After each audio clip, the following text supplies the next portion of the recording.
Hi, hello, and welcome to Beyond the Blade. I am Dr. Aditya, a medical council certified forensic medicine expert with more than 2,500 autopsies to my name. So, what is Beyond the Blade? This channel will cover medical, legal, and medico-legal issues for the common man. We will be giving old murder cases a forensic treatment and put a scientific twist on day-to-day current affairs. So, we will also be looking at podcasts with eminent guests and eminent speakers, and if possible, more scientific and medical content. Why? Why do you want to do this, you may ask? Well, I wanted to democratize medical knowledge and medico-legal knowledge. Most problems in society can be solved by doing two things. One is to provide good quality, correct and scientific knowledge to the people, and to also impress them of their rights and duties so that they can understand how the society works, they can understand the system better, and they can navigate the society better as a knowledgeable individual.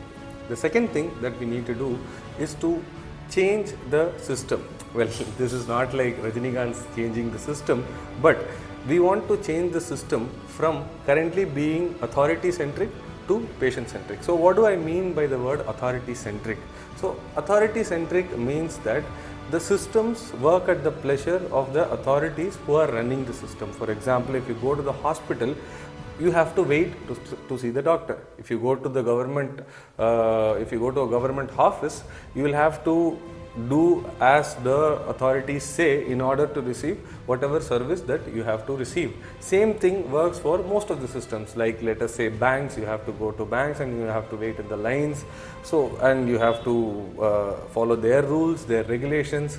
But now think about this, think about a hospital.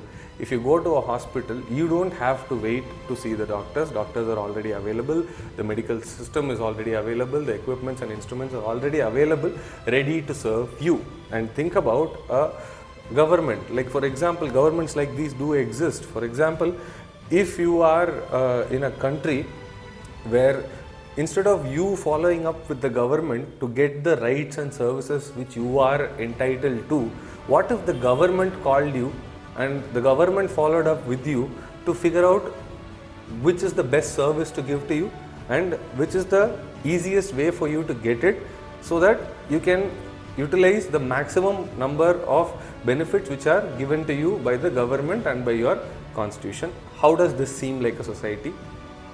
Yeah, it sounds very terrific, right? So that is what we will be working towards in this channel, and that is what we will be aiming to do. How are we going to do this? Well, we'll be doing two things mainly.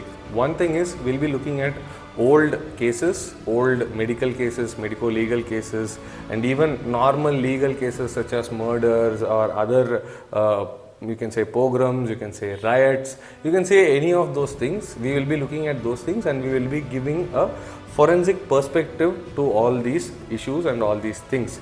We will also be analyzing current affairs, that is day-to-day affairs, like for example, what news is happening today, what law is being passed today, and how does that affect you as a citizen, as a patient, as a student, or as any other functioning part of the society. So that is what we will be doing. And how do we aim, or rather how do we think that we are going to achieve our goal of patient-centric and patient-oriented hospitals and basically consumer-oriented services? How are we going to achieve this?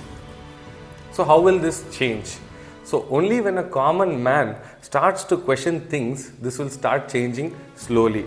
How will the common man start asking questions? This means we need to equip the common citizen with knowledge about their rights, about their responsibilities, about their duties, about science, and by understanding what went wrong in the past, by explaining it to the people as to how things went wrong in the past, maybe we will be able to give them a better point of view or a better outlook into life and how they are supposed to navigate society.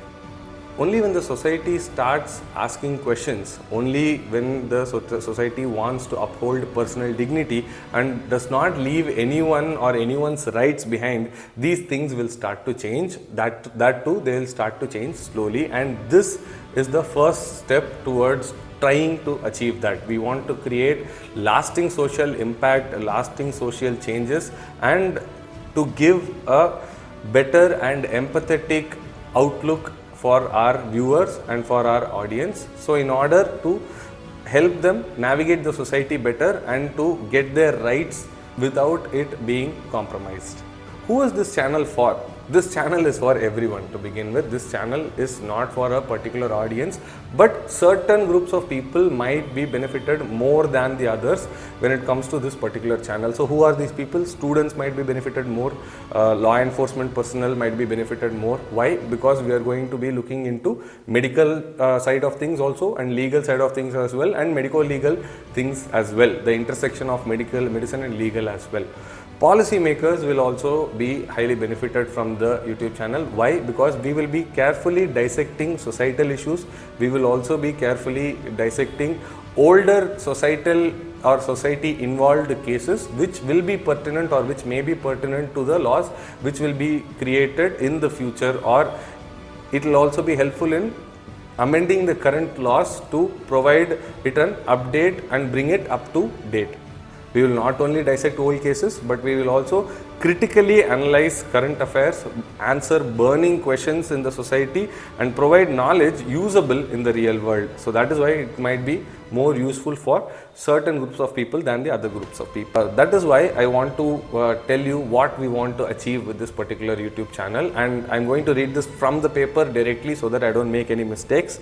So through this channel, we will pursue a peaceful, equitable and joyful society by championing individual freedom. So why is individual freedom very, very important? Because individual freedoms are constitutionally guaranteed, and there are different countries with varying levels of individual freedom, but I feel that individual freedom is paramount as far as we do not infringe on other people's individual freedom, and that is what we will be trying to achieve. We will be trying to give every individual the tools that they require to navigate this society and navigate the medico-legal system with ease, and to ensure that their personal freedom is never ever infringed upon either by another person or by, well, let us say the authorities, let us not say any other thing, right? So this is not your typical lecture series. Join me, let's learn forensic, let's ask hard questions, and let us state the truth without fear and create a societal reformation revolution. Welcome to Beyond the Blade.